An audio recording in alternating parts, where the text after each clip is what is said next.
নমস্কার। আজ কলকাতা হাইকোর্টে প্রাথমিকে ৩২,০০০ শিক্ষকের চাকরি সংক্রান্ত মামলাটির শুনানি হয়।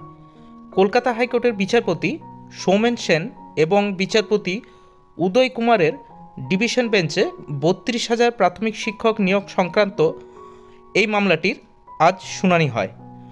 মোট ৪১টি মামলাকে যুক্ত করে এই মামলার আজ শুনানি হয়। এই মামলাটিতে আজ যেটি বলা হয়েছে, 18ই ডিসেম্বরের মধ্যে সমস্ত নোটিশ জমা করার নির্দেশ দেওয়া হয়েছে।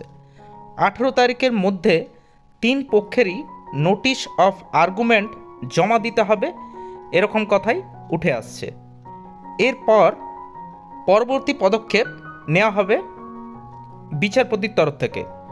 পরবর্তী শুনানির তারিখ 19শে ডিসেম্বর জানানো হবে এই মামলা নিয়ে, অর্থাৎ বলা যেতে পারে জানুয়ারিতে এই মামলার যে পরবর্তী হিয়ারিং সেটি কিন্তু পড়তে পারে।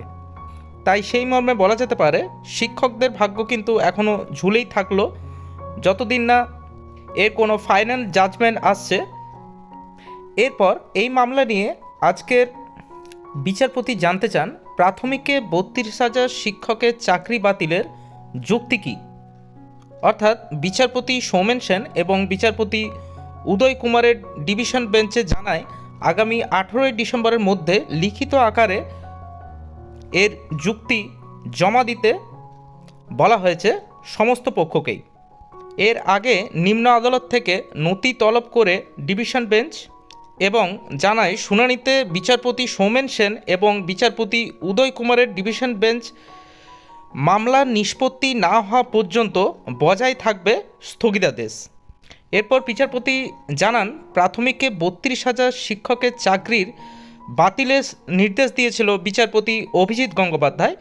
বিচারপতি আরও জানান তিনি প্রাথমিক শিক্ষা পর্ষদের উদ্দেশ্যে 3 মাসের মধ্যে প্রাথমিক শিক্ষা পর্ষদের এই শূন্য পদে যথাযথ প্রক্রিয়া মেনে নিয়োগ প্রক্রিয়া সম্পন্ন করতে হবে। তো বন্ধুরা, এই ছিল আজকের ৩২,০০০ যে শিক্ষকদের চাকরি সংক্রান্ত মামলা তার একটি ছোট্ট আপডেট। ভিডিওটি ভালো লাগলে আপনারা ভিডিওটি লাইক করতে পারেন এবং প্রাথমিক সংক্রান্ত এরকম আরও খবর পাওয়ার জন্য চ্যানেলটি সাবস্ক্রাইব করতে পারেন। নমস্কার, পুরো ভিডিওটি দেখার জন্য ধন্যবাদ।